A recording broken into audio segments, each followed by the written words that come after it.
All right, well, welcome everybody to The Reversal.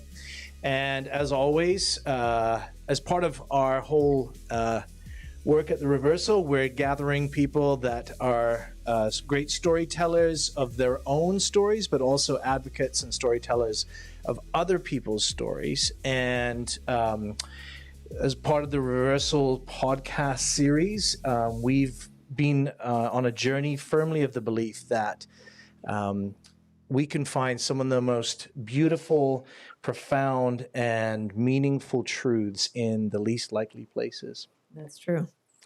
So today we have a very special friend with us, all the way from, well, actually, Greg Paul. Why don't you tell us where you are today? Okay, I like the Can I just say that I really like the introduction about the beautiful things coming from the least likely places, because I feel like, okay, I can wear that. Yeah. I'm actually in Muskoka, which is the lake country north of Toronto, and it's gorgeous here. It's beautiful. The trees are past their peak in terms of color, but there's still lots of beautiful golds and yellows, bright sunshine. There's a little bit of breeze and the sun sparkling on the water. It's pretty fabulous, actually. No, that's awesome. Well, by way of, I know you're not one to toot your own horn, but Greg and you and I have known each other. Sandy has known you two for many years, and we will ask you to give us a little bit of your story.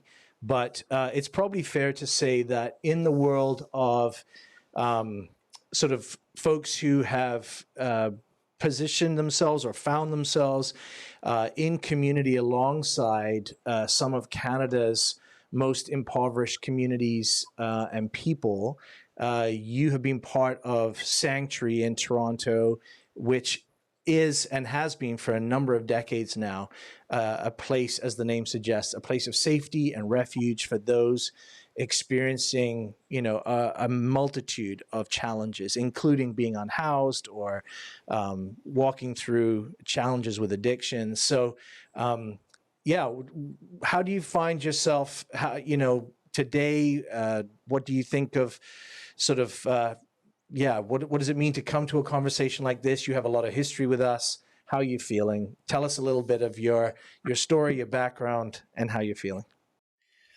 I'm feeling pretty good. A little perturbed about the Blue Jays losing last night and the general state of the Maple Leafs, Well, but apart from that, life is good. I spent officially 33 years in the Sanctuary community. I'm still part of it. I'm retired at this point, so things have shifted, but I still am involved. And I'm grateful. I think if I was to use one word to describe my emotional state about my life and as a whole, it would be grateful. Yeah. It's a beautiful word. Now, you were the founder, were you not, of Sanctuary? Yeah, I usually get tagged as the founder. And of course, the truth of the matter is that probably nobody ever really founds anything alone. And I certainly didn't. I was part of a band called Red Rain that was playing in bars in Toronto, and that was really the kind of the seed of Sanctuary, I would say. And there were other people who came along, became part of that journey with us as well. But I was the first person who started kind of walking the streets and hanging out or using this old church building downtown as a locus I was the first person who started doing that, and then others kind of slowly gathered, and the thing began to take some shape.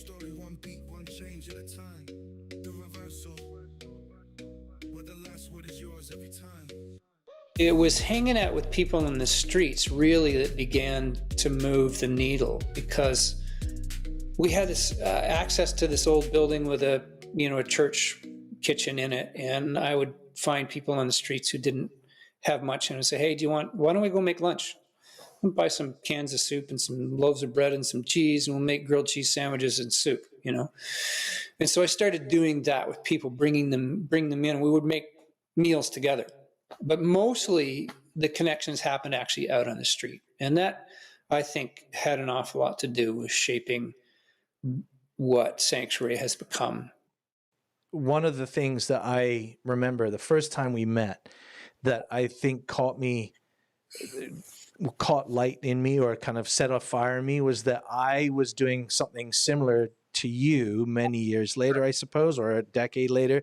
You had experience, you had a lot of kind of knowledge, and yet the way you were talking about the early days of your experience mirrored what I was experiencing. And I think, so can you speak a little bit about maybe that very notion that well, first of all, what surprised you about what you were discovering? And maybe it was even before you started kind of going around with the band. Maybe it was when you were just out on the streets. But what surprised you, coming from a sort of suburban background, about street-involved people, and maybe some of the tropes or some of the stigmas that perhaps you had kind of come to believe, or that others had believed, that now maybe you were discovering weren't necessarily true, and how did that affect the way Sanctuary began to get established? So for me, there was a radical shift in my theology. I came from a very patristic kind of way of thinking about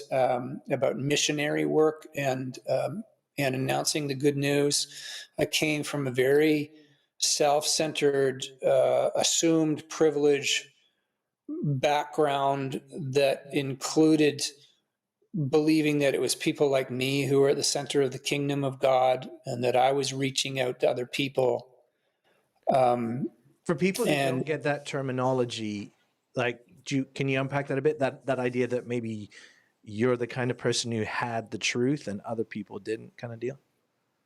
Yeah, so I came from a fairly fundamentalist kind of background. By the time I landed at Sanctuary, I was coming from a slightly less fundamentalist point of view, but I think pretty commonly in any form of fundamentalism, it essentially boils down to thinking, I have it right and you don't. And it doesn't matter whether it's political fundamentalism or religious fundamentalism or some other form of it. I have it right and you don't. And so I think that's really where I was coming from, not consciously. I would not have said that, probably wouldn't have admitted to it if you had said that to me. But really, that's what I believed, and discovered over a course of years, increasingly, that my assumptions were erroneous. They were deeply flawed, and often pretty dysfunctional, and not infrequently they were quite condescending, if not actually oppressive. So it's a journey of hubris to humility. Yeah. Or, as we like to say in more theological terms, getting the shit kicked out of you. That's theological. That's true too. Yeah. You and I've experienced that a few times ourselves. A few times. So what can you recall, maybe not specifics, but general senses of what, sort of individual kind of moments of kind of, aha, this is different than I thought. This is going to change the trajectory of my life. Maybe you don't realize it quite in those moments, but were there a couple of key moments where you're like, oh, wait a minute? I have lots of memories, the specific moments where these things were very clear to me. I couldn't put them in a timeline for you and say, oh, this is the moment that flipped the switch for me. But certainly a very early key one was my experience with a man who was dying of AIDS, a man named Neil. And I had, because sanctuary physically, the building was located in a corner of the queer community in Toronto. At that time, actually, it was called the gay ghetto for a reason. It was called the ghetto because it was not safe for queer people to sort of step outside of it if they could be identified as queer.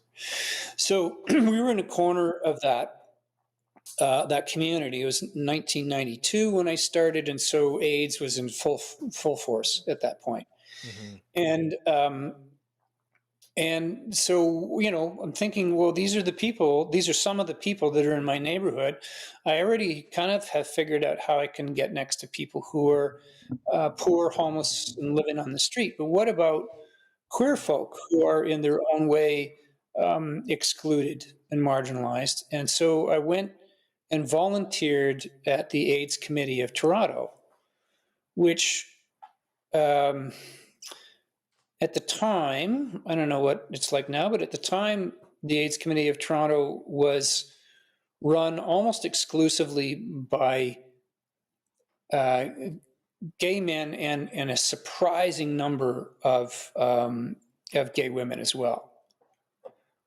Because when gay men started dying of AIDS, the only allies they had really was the lesbian community. And to maybe a lesser extent at that time, the trans community and so on, but queer folk generally.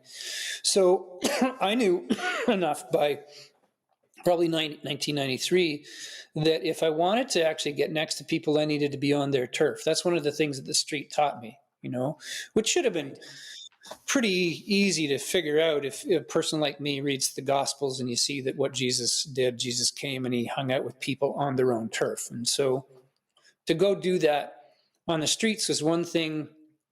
To do that amongst people who were part of the gay community was another. I went and volunteered at the AIDS Committee of Toronto. And again, it's a bit of a shaggy dog story, but I was close to this man named Neil who was dying of AIDS and trying to figure out how I was supposed to be the presence of Christ to him. Still struggling with that idea. I'm supposed to be the presence of Christ. And I've been reading in the Gospels where two stories, one where Jesus is washing the feet of his disciples, and another where Jesus is teaching people that when you visit the sick, when you care for people who are afflicted or who are thirsty or hungry or impoverished or in jail or foreigners, that you're actually caring for Jesus. Jesus says this in Matthew 25. And so these things are kind of running through my mind, and I was kind of grappling with what does that mean in my context, and had a moment with Neil where he was in kind of extreme condition, and I actually had to clean him up and ended up washing his feet, amongst other things. And had this kind of moment where I thought, oh, this is what it means for me to be the presence of Christ. It's not explaining to Neil how he can become a Christian or dealing with other stuff that was theological and conceptual. It's actually just literally washing his feet. And at the same moment, thinking, I'm here with this person who's sick and afflicted and rejected, and Jesus has taught me that this is him. So these two things, two streams of thought in my mind kind of colliding. Right. I am in this moment. This is what it means for me to be the presence of Christ. And here's Neil. He's dying. He's in extremis. He's rejected. He's sick. And he is Christ. He is the presence of Christ to me. I think that moment probably was the key one that began to turn my theology around these things a bit. And to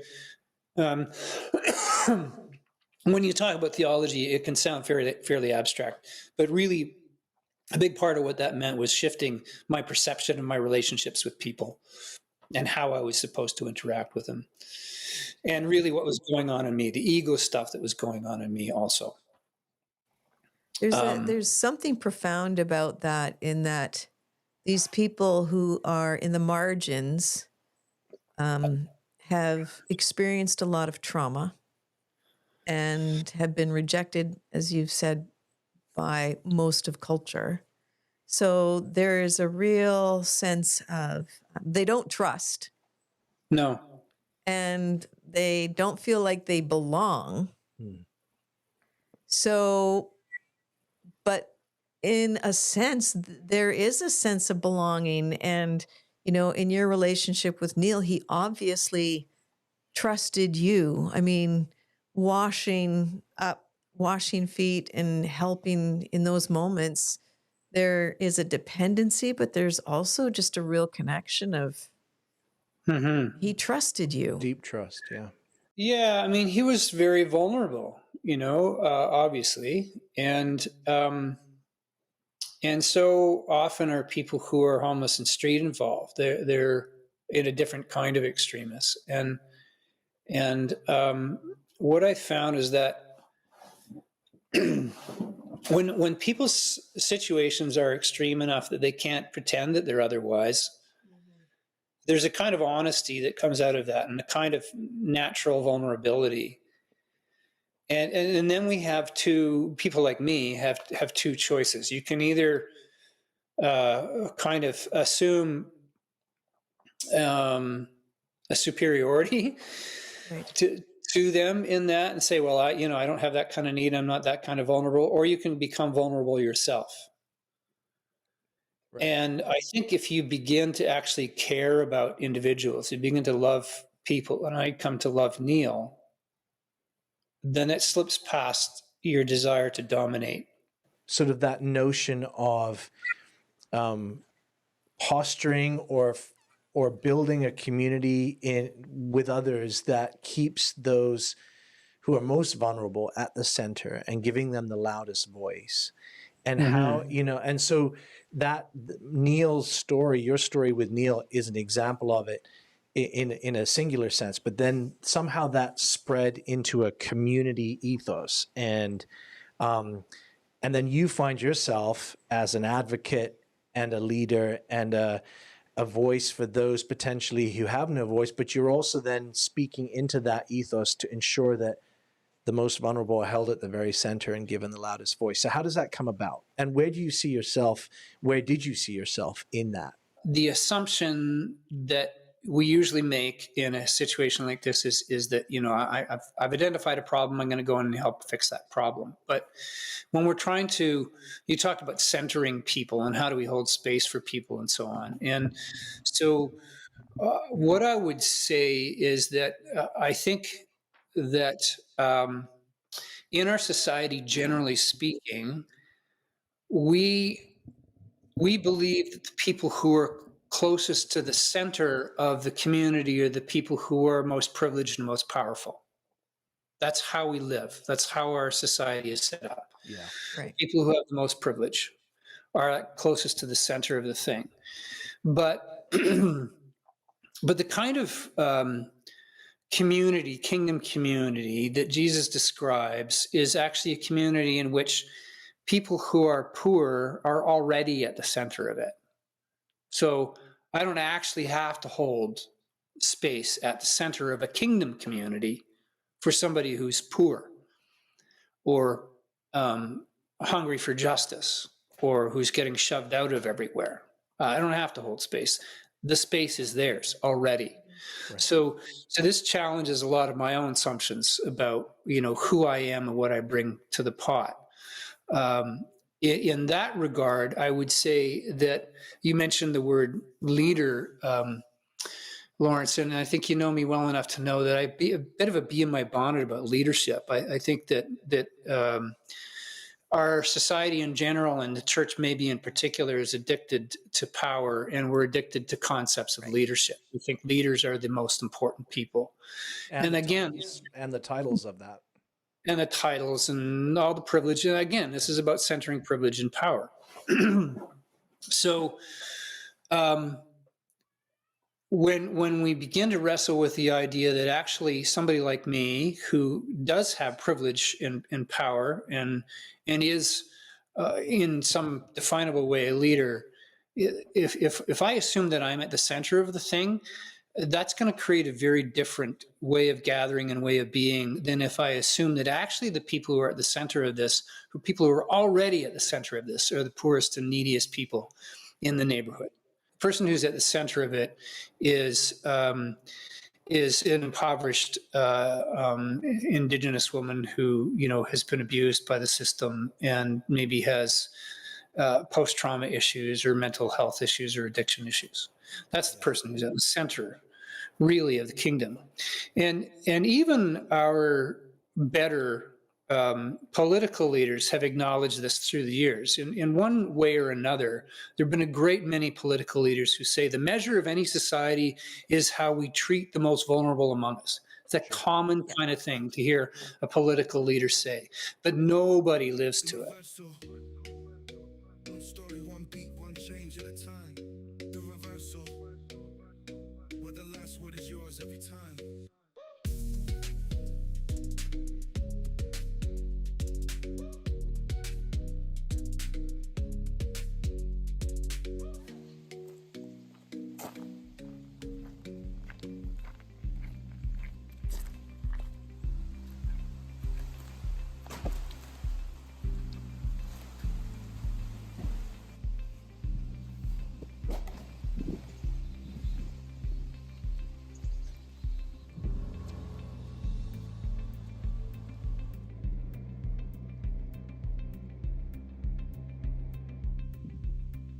Look out.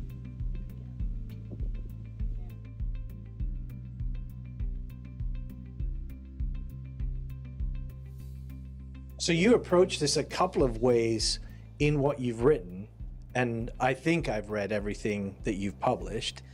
Like, this theme kind of flows through Queer Prophets, you know, Going in the Alley, 20-Piece Shuffle,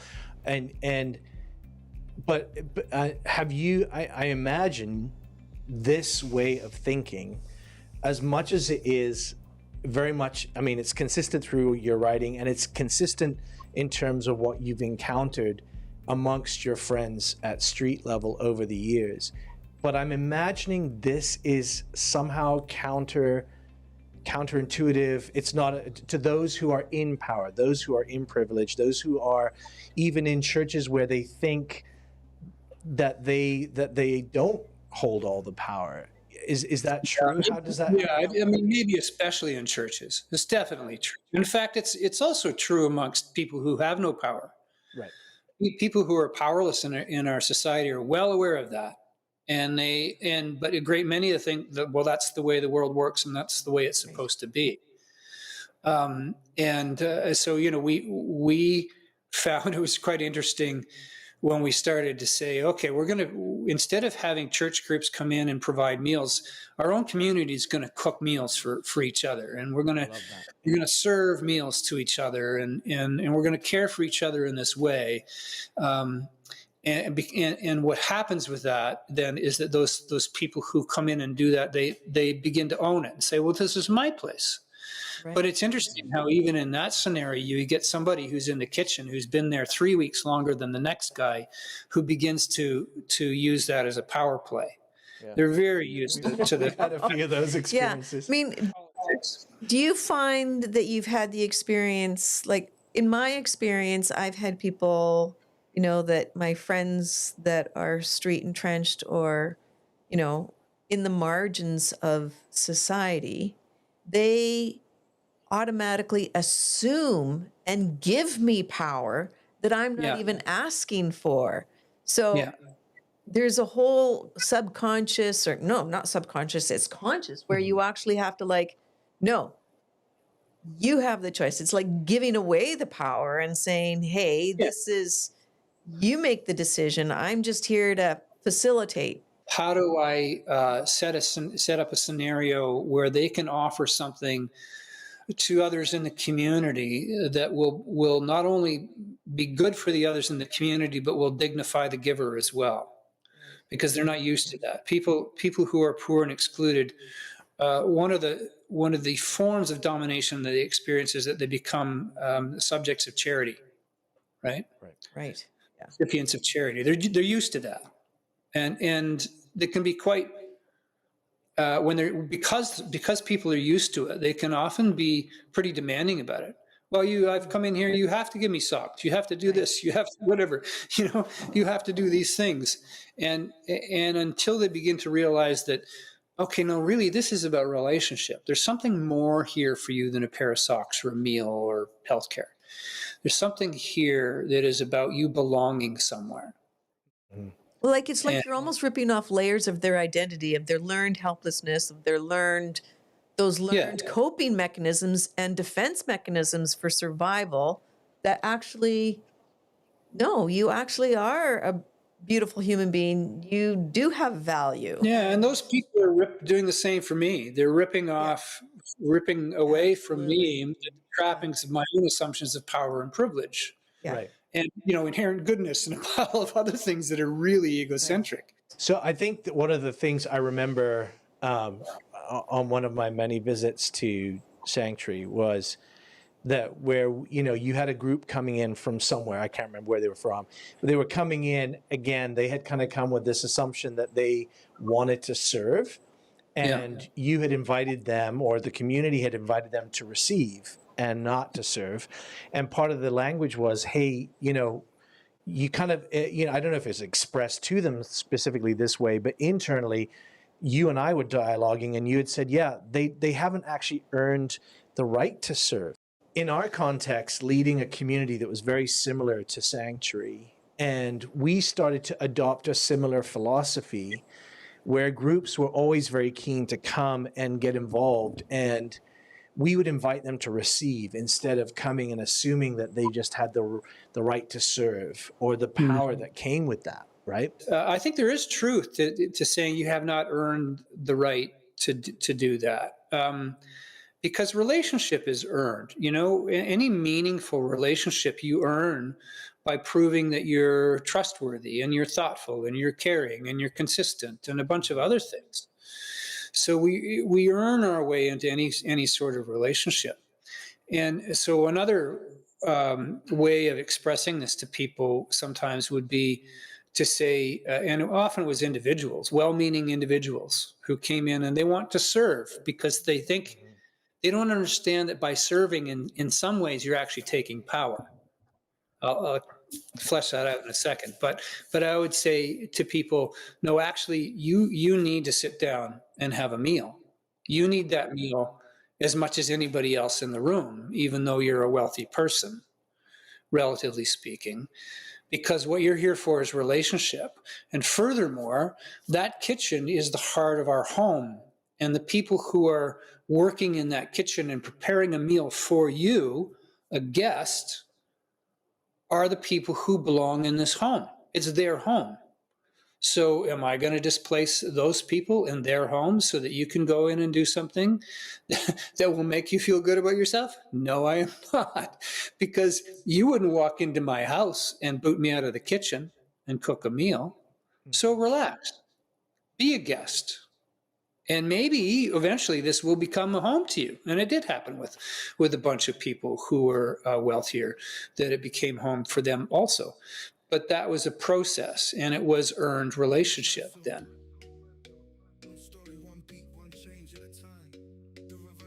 Fundamentally countercultural to, I'm not going to just pick on churches. I think social agencies, any kind of charitable agency that works with people who are poor and excluded, I think there is, but churches are definitely in this vein as well, where there's an assumption that, the language you're using around home and belonging and trust are not typical bits of language that's afforded to or kind of used to describe those agencies or those organizations and institutions, and even those that refer to themselves as community. No, it is. It's a different ethos. I should be clear. I'm really grateful for social services that provide all sorts of stuff for people who need it and do a really good job doing it.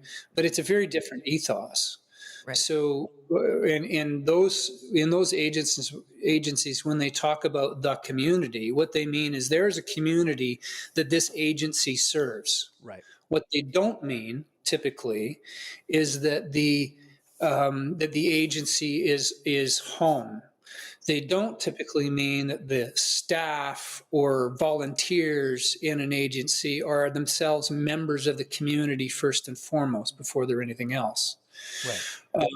And in fact, that would be counter to the teaching of social service programs in universities and colleges across the country, wherein if I'm a trained social service servant, my relationship to you as a service recipient is that I'm supposed to provide you a service.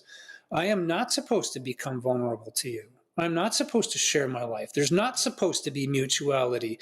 That would be in fact seen as abusive and oppressive potentially. And certainly, and in some cases, unethical as well. So, and in that context, all of those things are true. So to be clear, I'm not being critical of that paradigm. No, I'm saying I understand. Right. So if what we're saying is, no, actually, we're trying to be a community, what we're aiming for then is a sense that in some sort of large way, we are trying to be a family in which there is vulnerability and dysfunction and all sorts of other stuff. We sometimes laugh and say we actually, Sanctuary is a really large and incredibly dysfunctional family.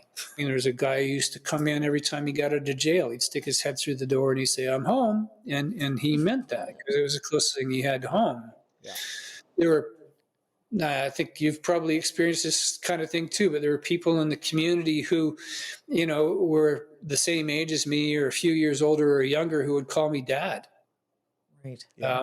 Because that's the kind of relationship that I had with them. When you are in family and then you start to lose that family, it comes with tremendous pain and loss and trauma. And you, like us, have lost many of your family, mainly through the opioid crisis. But generally speaking, it's probably fair to say anyone who's involved with a community and is part of a community that is street involved, you're going to experience this no matter what. But what we encountered, what began almost a decade ago, the emergence of the opioid crisis changed the landscape. And you and I have talked a number of times about the fact that there is, and Sandy and I have talked about, a sort of almost like a collective memory and history that's being wiped off the map with almost an entire generation of our family, of our friends, just, of dying and leaving us, And so would you be willing to reflect on that a little bit? Part of the reason that I need to step away from Sanctuary is because I've been diagnosed with PTSD because of this stuff. So, what would I say about it? I think that if you are going to be present in a community like Sanctuary or the community that you guys are part of in Kelowna, for any length of time, you are going to experience trauma. What we didn't understand years ago is that those of us who came from places of privilege and stability in our lives, we also were experiencing trauma. We understood that our brothers and sisters who are street involved were experiencing trauma and had experienced trauma, but teaching, understanding of trauma has come a long way in the last 10 years. Mm-hmm. So what we didn't understand was that witnessing the trauma of other people or losing dozens and dozens of people that you care about was its own kind of trauma, and quite complex trauma, actually. And so I'll just pause here and say that I think it's inevitable that you experience trauma. I don't think it's necessarily inevitable that you will experience PTSD. I think part of the reason that I experienced PTSD is because we didn't understand trauma and we didn't understand enough about what we needed to do to deal with it in our kind of scenario. But it is very much like what I imagine it must have been like if you were a member of a large family years ago and most of your family was wiped out by smallpox or, the bubonic plague or something like that. Yeah. And because, as you say, our experience here in Toronto was the same as yours in Kelowna, that an entire generation of our people essentially was taken away in a space of a few years. And we lost that anchoring memory of who we are and who we have been from the street. And the elders, our street elders, could articulate and live out the reality of what it meant to be part of a community like Sanctuary in a way that I could not as a person of privilege. The difficulties and the pain of losing a couple hundred people that I've known well. Like, our community's lost a lot more than that. But on a personal level, I've lost a couple hundred people in the last 30 years. That's unfathomable. And there's probably nothing that's equatable to that other than maybe going through, like you said, war, or where a bubonic plague sweeps through your community and claims the lives of that many people that you're in relationship with. There's nothing in our Western context that relates to it quite as closely. No, I think in our Western context, in recent times, the closest parallel that I can think of is what did happen in the late 80s through to probably the early 2000s in the gay community. Right. Where gay men were just dropping like flies, I mean, probably in certain parts of the country when COVID hit. I mean, I even think this is on a personal level, but it's also, you see the cultural grief. It's not just the individuals that carry the grief, it's a collective grief. Yeah. And as a leader, there is expectations on you to help bury your grief, basically to help the others carry their grief in some ways. So when you look back at that now, Greg, how have you made peace with that grief process for yourself? I think I've come to a place of peace, which does not necessarily mean a place of healing. Okay, fair enough. Yeah. So, I've done a lot of therapy around this stuff. But I think the trauma doesn't go away. No. You learn how to deal with it. You learn how to live with it. And we can see the effects of this wholesale trauma amongst our Indigenous brothers and sisters across the country, who lost not a generation, but multiple generations of people. And the destruction of their culture and their way of being, and often their language, and the kind of you were talking about collective grief. Boy, I don't know if there's a better example of that, or a more horrific example of that than what's happened amongst our Indigenous brothers and sisters. Who are just, everybody who's Indigenous that I know of has had family members who've been through the residential school system, and brothers and sisters and uncles and aunts and parents and grandparents that they lost either directly or indirectly to that system. And what amazes me about Indigenous people, for the most part, is the grace with which they carry that. So now, as you've transitioned a bit sort of out of that everyday presence, and,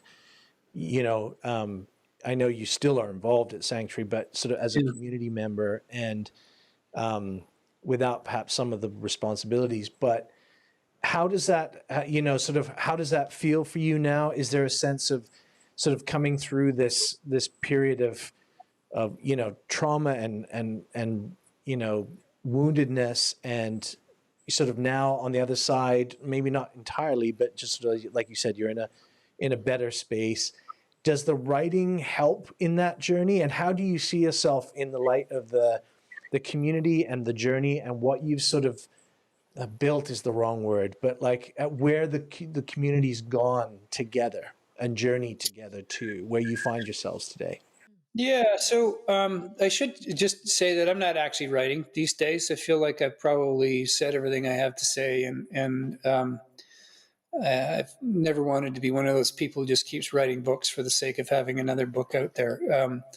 So I'm not writing. I am spending quite a bit of time in nature.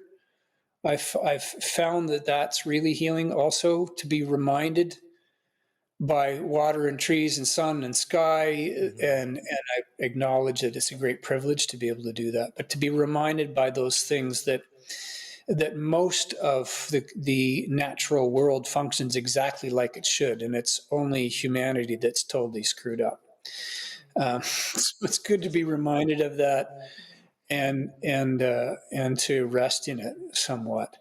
Have there been some things in your reflection that you would want people to know about belonging and trust building and community among those who experience loss and complexity and being unhoused and struggling with addiction? Yeah, I'm thinking in a few different directions here. Well, when we're talking about the specifics of being in communities where there's all sorts of loss, I think we do need to be aware that we are experiencing trauma. We're experiencing trauma individually, and we're experiencing it communally. Whole communities get harmed when somebody dies in a horrific manner, for instance. And so did the individuals who are close to that person in a personal way. And these things compound each other. So I think we need to be aware that those things are happening. I think that one of the mistakes that I made personally, because we didn't understand trauma and because of my particular role at Sanctuary, is that I kept stepping up to do things that I felt were hard for others to do. Burying people.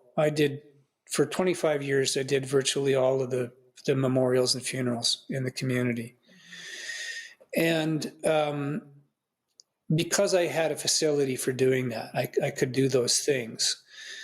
But what it meant was that I never got the chance to grieve properly. And I'm convinced that that was a big part of driving deeper the trauma that ultimately I experienced. And so one of the things that we need to do is simply to share the load. We need to be aware of how each other is feeling. We need to be checking in with each other. We need to have, it would have been good if I'd had other people who understood trauma better during those years, who could have said to me, you know what, you were really close to Marcel and you shouldn't be doing his memorial. Right. You've done the last 3 memorials. You need to not do the next couple. Somebody else needs to do that. That kind of thing, I think, would have been really helpful. I think we need mentors in our lives. We live in a world in which the elders who used to be in people's lives naturally in small towns and in rural communities sort of don't exist much anymore. You know, we don't live in multi-generational homes. As I said, the greatest teachers in my life have been people from the street. Yeah. The greatest exemplars of actual faith, resilience, cheerfulness in the face of dire circumstances, grace, have been people who have nothing. You know, We can relate to that for sure. Would you Yeah. say that that's what our culture misunderstands the most about those that struggle with homelessness, addiction? Totally. So what our culture does is what it typically does with anybody who looks different, is we other them, you know. So I think This is my own experience also. When I arrived on the streets on a daily basis, even though I'd been involved in street outreach for years before that, when I got there on a daily basis and began to get close to people, I began to realize how similar we were and how similar our struggles were, the essence of our struggles, not, the material part of it, but the essence of our struggles, and discovered, I found my brothers and sisters. So that's an amazing experience. But if your experience is that you walk through a neighborhood downtown and you see those people who are panhandling or doing drugs or maybe being threatening or violent or whatever, and you categorize them in that way, then you are not seeing them as human beings. And you're missing the beauty and the power of them. So if you were to give, someone comes up to you and says, hey, Greg, this is what I'm doing. I'm, involved in a sanctuary. I'm involved in sanctuary. What piece of advice would you give to that person today to how to live compassionately and to come alongside those individuals and still take care of their own soul? I often would say to people, you can't spend what you don't have. So if that's a matter of walking down the street and giving out money to people who are asking, and if you don't have the money, don't give it. You can't give what you can't afford. But it's also true emotionally. You can't give what you can't afford. And you need to remember that there are other people in your life who also need some of your emotional capital, family members and so on. So I think those things are really critical. But of course, the vulnerability is really critical too. I think the nut of the challenge that we face in these issues is about questions of power. I think the presence of power in our world is grossly misunderstood or ignored or assumed. So we have so much assumed power. People like me, come from privileged, white, etc. And we have so much of it, and we've grown up with it, so we have no clue how much power we have. And the dismantling, the willing dismantling of that power is critical. So this is one of the areas where I think my Indigenous brothers and sisters show incredible grace and patience. There's all sorts of talk about truth and reconciliation from government members and so on, and precious little gets done. And there's always other priorities. One of the aspects of wrestling with that power is understanding that when we come into a culture and come into a place where the norm is poverty and exclusion, we are entering a culture that we do not understand. But there's an assumption because a lot of people assume they just understand the culture because we live in the broader culture together. Yeah, there's not. They don't even see it as a culture. I think, right? Yeah. So they look at it and they say, well, this is just a bunch of poor people and they need to not be poor and they need to get their shit together and whatever else. This isn't a cross-cultural divide or whatever. Yeah. So the best people, the best guides, if you're involved in a culture of poverty, is the people who are poor and excluded. Mm-hmm. They're the ones who will teach you. They're the ones you will learn from. And you will learn from them mostly by observing. They're not going to take you on a tour and tell you everything and explain everything. You will learn by humbly observing, by saying, I don't know anything, so I'm going to sit here and listen.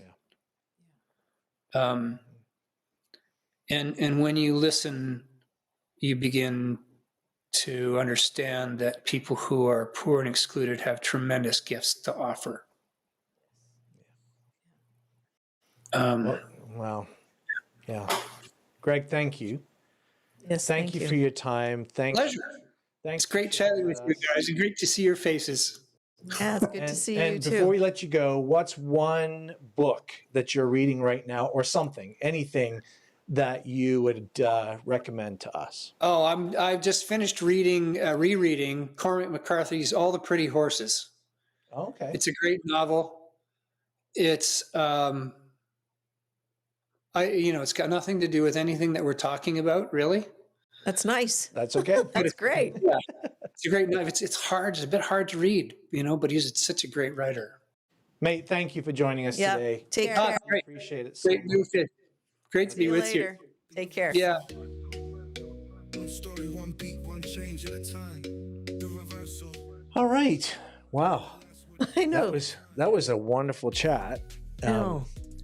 Feels like a fire hydrant sometimes. I know. I feel like I've got sort of so many thoughts running through my head, and I wanted to make notes of everything he was saying. No.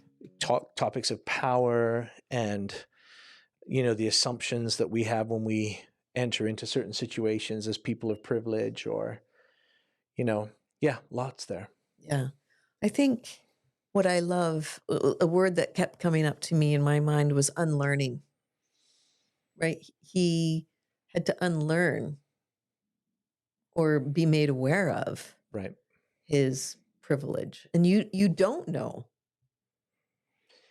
And I was thinking, when he was talking about how people, when you want to understand a culture the best, and that this is truly a cultural difference. People who are experiencing life on the street and in the margins of society are in a different culture Yes. to the rest of us. And so why would we approach that culture any differently than we would, say, if we were in a foreign country? If we'd gone to North Africa, we would expect people who live there to unpack the culture for us, to be our guides, to be Right. to be the elders, to be the mystics, the authority on their own culture. Well, you just summed up colonialism. Right. But isn't Because that we do ironic think that we then? can, Yeah. that we have the right answers, that we've got our acts together, and that we can tell you how to live, even though we don't have a clue. Like, I just remember there was one guy that came from, smart, brilliant, successful,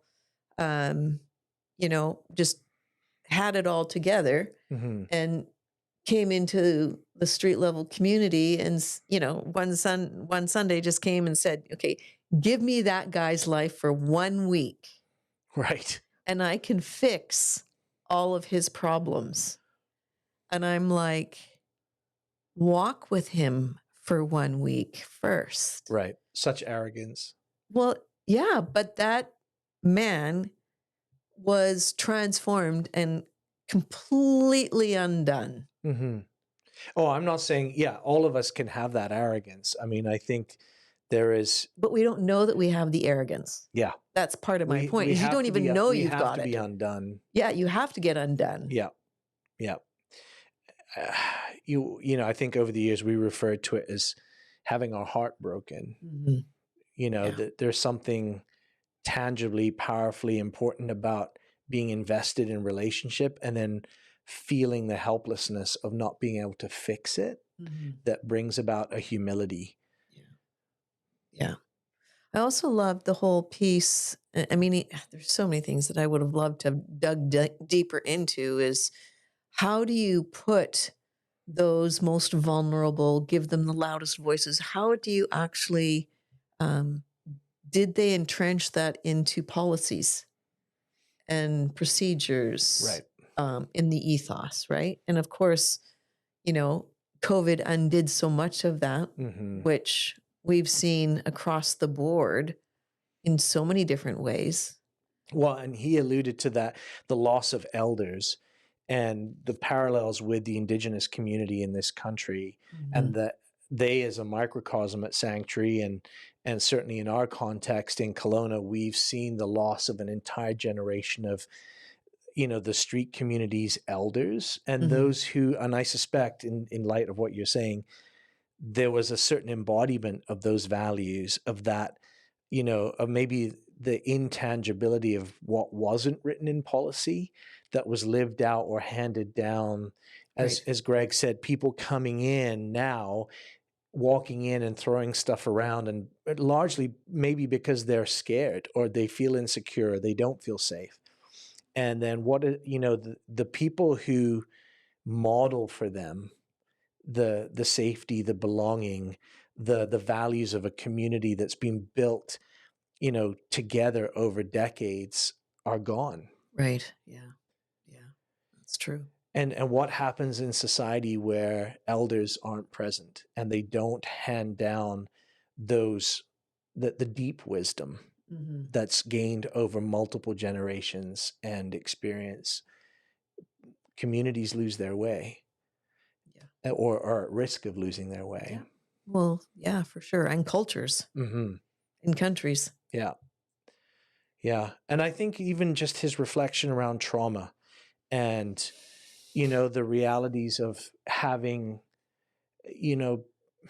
people rather than policies around you to help guide you through your own pain and to be able to protect you even from yourself.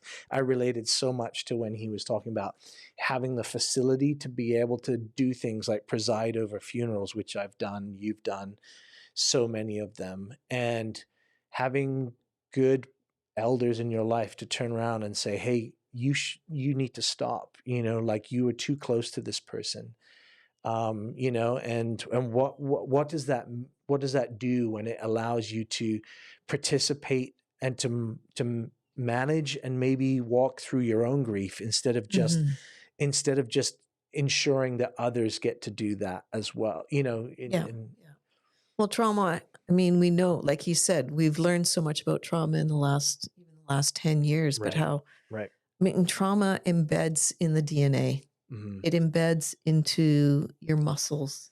It changes your neural pathways, right? And part of being belonging, part of community, part of trust is all about helping others and helping your own neural pathways rewire to places of joy, Mm-hmm. to default to that versus defaulting to anger or defensiveness, or, I mean, that's the beauty of belonging. That's the beauty of community. And Right. it's a repetition and it's frequency and it's intensity that helps those neural pathways rewire. Mm-hmm. Right. I mean, because your body does, I know it's a cliche, there's a book titled it, but because your body does keep the score. yes.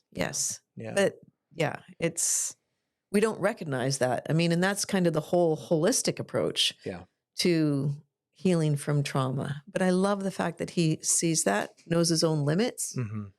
And he's finding healing and beauty and restoration in nature as well. Mm-hmm. Yeah. Which kind of goes back to Sanctuary starting from a band. Yeah, it's true, like actually. There's a whole creativity. There is a whole, it's unorthodox. Mm-hmm. It's countercultural Yep. in so many ways, yet it's very dignifying and helps people express themselves in ways that they wouldn't normally. Which is a reversal. It's a reversal. It started as a reversal and it ends as a reversal. Yeah. No, another great chat. Yeah. Well, thanks. Yeah. Take care. Yep. See you again. soon.